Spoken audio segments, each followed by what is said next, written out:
We're learning more about a shooting in the West End. Police say a 71-year-old man was shot along Lynn Street, and residents say they heard dozens of rounds being fired. Alexis Martin has been talking with residents there.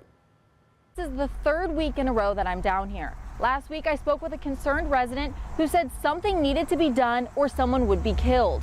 Now here I am following another shooting, and residents want to know where the larger police presence and cameras are that they were promised. As a neighborhood, it is terrifying what's going on here. West End neighbors pleading for the city to intervene as they say crime continues to grow in their neighborhood, which sits so close to the Cincinnati Police Department. It's a half a mile away from District 1, and they are incapable of stopping the violence. Cincinnati police say around 6 o'clock on Tuesday night, a 71-year-old man was shot at Clark and Lynn Streets. Taft High School was practicing football. There was 50 people at Stargell Stadium when the shots rang out. Sitting along Clark Street in the West End is mayoral candidate Cory Bowman's church. He is speaking up about violence in the area. And based on what we hear every night versus what's actually being reported, it's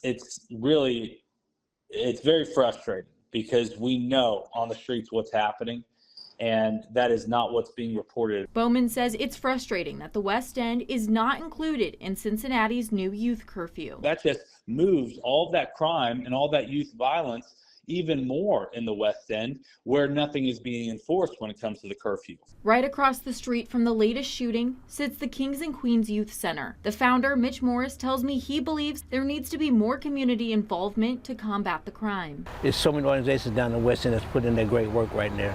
You got coaches down there doing a great thing with the kids. I reached out to Cincinnati police about an interview on the crime multiple times over the past 3 weeks and still have not gotten a response. And as the weeks pass, residents continue to speak out about their safety concerns in the West End. We were told just a few days ago that many times the police know who's pulling the trigger, but they don't have the evidence to back it up. So the evidence should come from cameras. I reached out to the mayor's office today about the cameras and crime concerns, but have not heard back.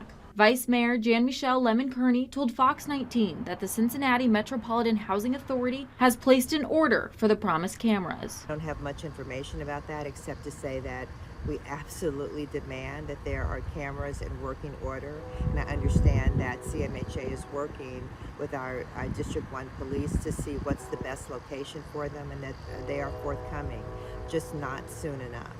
Anyone with information into these shootings in the West End should contact Cincinnati Police or Crime Stoppers. Those numbers are on fox19.com. Reporting in the West End with photojournalist Tom DeWeese, I'm Alexis Martin, Fox 19 Now.